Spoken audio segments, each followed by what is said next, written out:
करते समय कुछ ऐसा हुआ कि हम दोनों आधे घंटे तक बाहर कट होने के बाद फूट फूट के रो रहे थे किसी वजह से।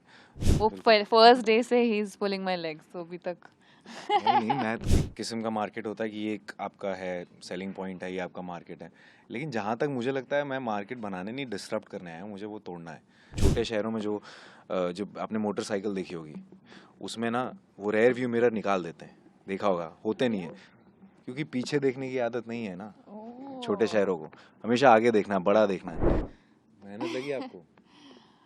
हाँ, मेहनत लगी। मेहनत नहीं, लगी। हमने काफ़ी ऐसा ज़रूरी नहीं है कि हर बार केमिस्ट्री के लिए मेहनत लगे। कभी कभी आप बहुत अच्छी दोस्ती क्रैक कर लेते हो अपने को एक्टर्स के साथ, and I think that's what happened in our case.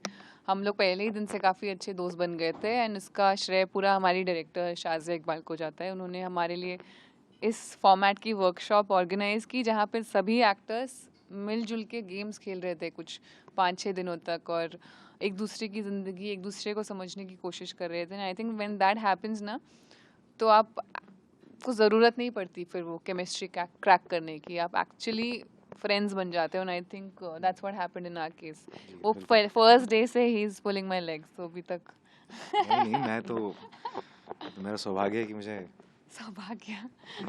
नहीं, हमारी दोस्ती पहले आई थिंक पहले ही एक हफ्ते में हो गई थी, और हमारी मस्तियाँ, और जैसे हम शूट कर रहे थे भोपाल में, तो क्लासरूम में हमें रोकना पड़ता था सबको कि यार ये अभी चलो शूट करना है। बहुत मस्ती करते थे, बहुत प्रैंक्स कर रहे हैं, बहुत मस्तियाँ कर रहे हैं। तो वैसे एक फ्रेंडशिप क्रैक हो गई, एक ट्रस्ट क्रैक हो गया, और उसके बाद जो भी स्क्रीन पे देखा वो तो आई थिंक इतनी कमाल की एक्ट्रेस हैं, तो उसके बाद तो फिर एफर्टलेस ही सब कुछ था। बहुत रिस्पॉन्सिबिलिटी के साथ हमने फिल्म शूट की है, एंड आई थिंक जब आपकी पहली Dhadak 1 was a great film, and आपको थोड़ा बेंचमार्क ऊपर ही रखना पड़ता है। And I think we all worked really hard, you know, to stay true to our characters, to the story. काफ़ी ज़्यादा मेहनत की है, काफ़ी ज़्यादा खून पसीना बहाया है हमने ये फिल्म शूटिंग के दौरान, एंड आई होप जब फिल्म रिलीज़ हो तो लोग वो मेहनत देख पाएँ। तो किसी ऐसे सीन में ऐसा हुआ कि इमोशंस एक्चुअली थोड़े से आउट ऑफ कंट्रोल चले गए किसी भी सिचुएशन में? हाँ, एक सीन है, अब सीन बता दूंगा तो फिर पिक्चर का ही एक होगा। सीन है जो करते करते बाहर गया, फिर अंदर ही नहीं आया बहुत देर तक। हाँ, बहुत ज़्यादा एक सीन था, मेरे पिता के साथ उसमें एक सीन है। आ, तो वो करते समय कुछ ऐसा हुआ कि हम दोनों आधे घंटे तक बाहर कट होने के बाद फूट फूट के रो रहे थे किसी वजह से। तो वो अब जब देखेंगे तो आपको शायद समझ आएगा। तो वो हुआ है, एक आध दो बार हुआ है। यही है, लड़ने और मरने के बीच में एक को चुनना हो तो लड़ना, तो वो वही ट्रिगर पॉइंट है वहाँ पे। और फिल्म में वो ऐसे मौके पे भी आता है कि अब नहीं सहन कर सकते, अब शायद आवाज़ उठानी पड़ेगी, या अपने लिए खड़ा होना पड़ेगा। तो वो उस मौके पे आता है उस फिल्म में। जब देखेंगे तो आप शायद आपको समझ आएगा कि क्या क्या कैसी चीज़ें हुई हैं वहाँ तक पहुँचने के लिए। हमारी डायरेक्टर ने काफ़ी हेल्प की हमको इन कैरेक्टर्स में ढालने के लिए, और जो भी हमने वर्कशॉप्स की, जो भी हमने सीन प्रेप किया साथ में, उन चीज़ों ने काफ़ी मदद की, ताकि हम ऑनेस्टी के साथ और अच्छे से जितने भी सीन्स हैं फिल्म के, चाहे वो रोमांटिक सीन्स हो, चाहे वो एक्शन सीन हो, चाहे वो इमोशनल सीन हो, हम उसे फुल ऑनेस्टी और सच्चाई के साथ निभा पाएँ। तो I think that is what worked. कोशिश पूरी यही होती है कि हर एक किरदार, हर एक दुनिया अलग हो। हमें भी मज़ा आता है करने में। वो नहीं होता कि बस अब ये चल रहा है, इसको इसमें आपको लोग पसंद करें तो बस वही किए जाइए। क्योंकि अगर उस प्रकार से होता तो मैं शायद पहली फिल्म के बाद भी उसी किस्म के रोल करता। और लोग कई बार ढूंढते हैं, क्योंकि वो कैरेक्टर MC शेर जो था वो काफ़ी फेमस, तो वो लोग मुझे कहते हैं यार वैसा वैसा। लेकिन कई बार मैं सोचता हूँ कि नहीं, मुझे अलग अलग किस्म के किरदार करने हैं, जिसमें एक कुछ as a person, as an actor आपको खुद ग्रो करने का मौका मिले। तो हमेशा ये कोशिश होती है कि कुछ नया ही मिले। जो किया हुआ है वो फिर से करने में मज़ा नहीं आता।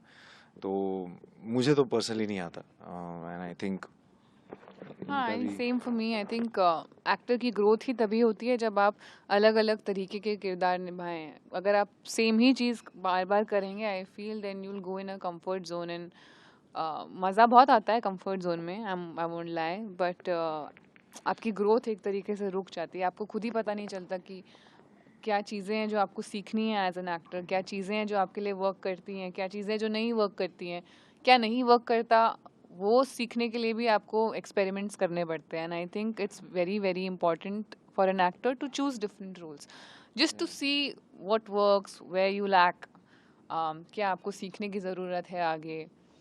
तो मुझे भी ऐसा लगता है कि अगर आप एक किस्म की किरदार कर रहे हैं, जिस चीज़ के लिए आप जाना चाहते हैं, तो आपका एक मार्केट बन जाता है। एक किस्म का मार्केट होता है कि ये एक आपका है सेलिंग पॉइंट है, ये आपका मार्केट है। लेकिन जहाँ तक मुझे लगता है, मैं मार्केट बनाने नहीं, डिसरप्ट करने आया हूँ, मुझे वो तोड़ना है। क्यों हर बार एक अलग किस्म का एज ग्रुप, एक अलग किस्म के जेंडर्स को अपील हो, रीजन, डेमोग्राफी, क्योंकि हमारी इंडिया देखिए ना, कितना बड़ा देश है हमारा, अलग अलग भिन्न भिन्न प्रकार के लोग हैं। और हम, मुझे लगता है कि अभी हम जवान हैं, हमारे पास बहुत, हमें गलतियाँ माफ़ होंगी। किसने बोला तू जवान है? Just नहीं नहीं, दिल से तो हूँ, kidding. Just kidding. शरीर से भी हूँ यार, ये क्या तुम कह रही हो? तो अभी है, हम गलतियां माफ़ होंगी और यही समय है एक्सपेरिमेंट करने का। शायद एक समय आएगा जिसके बाद लगेगा कि नहीं यार, अब क्या करें, हम नया क्या करें। लेकिन वो एक कलाकार की हमेशा से ये रही है। बट आई थिंक वो भूख हमेशा रहनी चाहिए, कुछ नया करने की, कुछ बिल्कुल। डिफरेंट करने की। एक नई स्क्रिप्ट में क्या मैं तो एक ही सवाल पूछता हूँ खुद से कि क्या मैं ये फिल्म देखने जाऊँगा। और कई बार होता है कि शायद स्क्रिप्ट कमाल की हो, लेकिन शायद वो मेरे मतलब मेरे टेस्ट की ना हो, कई बार ऐसा भी होता है। तो मैं शायद फिर अपने दोस्तों से, मम्मी पापा से सलाह लेता हूँ कि क्या मैं सही सोच रहा हूँ। लेकिन पहला सवाल यही होता है, क्या मैं ये देखने जाऊँगा। अगर मैं जाता तो मैं जाता, अगर ये देखने, तो अगर हाँ होता है तो फिर हाँ होती है, और अगर ना होता है तो फिर ना होती। वाह, क्या बात है।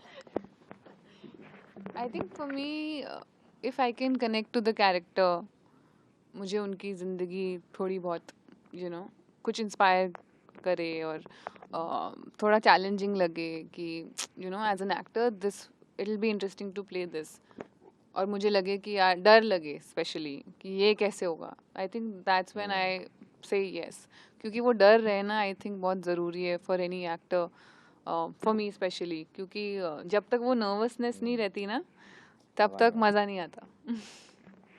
तो बढ़िया से आया एक लड़का, इतना बढ़िया काम कर रहा है इंडस्ट्री में, अच्छा नाम कमाया, कैसा फील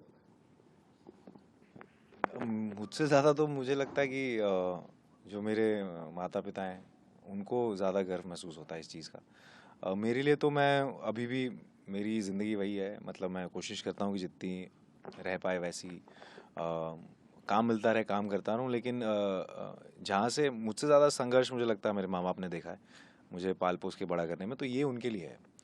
तो ये उनके लिए है कि एक होता है ना कि इतने मेहनत से, इतनी सारी चीज़ें करके आपको पाल पोस के बड़ा किया, तो वो मेरे लिए ज़्यादा महत्वपूर्ण है। मेरे लिए नहीं है ये, मुझे लगता है मेरे माँ बाप के लिए है, मेरे दोस्तों के लिए है, जो हमेशा से साथ रहे हैं, बचपन से, स्कूल से, सीए डेज, जब काम नहीं था तब भी साथ रहे हैं। तो उनके लिए मुझे लगता है ये ज़्यादा इम्पोर्टेंट है। और कई लड़के हैं जो मेरे गाँव में, जिनके सपने बड़े बड़े हैं, क्योंकि छोटे शहरों में कहते हैं कि सपने बड़े देखे जाते हैं। और मैंने इसी पे कुछ लिखा हुआ था कभी, जब मैं अपने पोइट्री पेज पर लिखता हूँ, कि छोटे शहरों में जो आपने मोटरसाइकिल देखी होगी, उसमें ना वो रेयर व्यू मिरर निकाल देते हैं, देखा होगा, होते नहीं है, क्योंकि पीछे देखने की आदत नहीं है ना छोटे शहरों को, हमेशा आगे देखना है, बड़ा देखना है। तो मेरा हमेशा से वो विजन रहा है कि छोटे शहर में जितने लोग और इंस्पायर हों, और इतनी सारी कहानियाँ हैं वहाँ, और ज़्यादा एक्सेस हो बॉलीवुड में उन चीज़ों का। जिस तरह से साउथ में कह सकता हूँ, मलयालम सिनेमा हो, चाहे तमिल हो, जिस तरह से वो लोग वो भावनाएं पकड़ते हैं, क्योंकि इतना रूटेड कहानियाँ आती हैं, कहाँ से आती हैं। मैं चाहता हूँ कि बॉलीवुड में भी वही सारी चीज़ें हों, वहाँ से लोग आएँ, राइटर्स आएँ, कलाकार आएँ, और आ रहे हैं। अभी बहुत अच्छा समय है जब ये शुरुआत हो गई है, और जब ये देखेंगे तो आपको ये समझ में आएगा कि ये प्योर ऑनेस्टी, पूरी दिल से ये फिल्म बनी है, और एक कुछ बात कहना चाहती है। और अगर आपको वो बात समझ आ जाए तो बहुत बढ़िया, नहीं तो इसके गाने तो बढ़िया हैं ही, और स्टार कास्ट खूबसूरत है ही और बाकी लव स्टोरी है ही। तो ओवरऑल इट्स, एक हर चीज़ आपको ये मिल जाएगी। तो आई थिंक ये एक एक्सपीरियंस होगा थिएटर में देखना इसे। Thank you.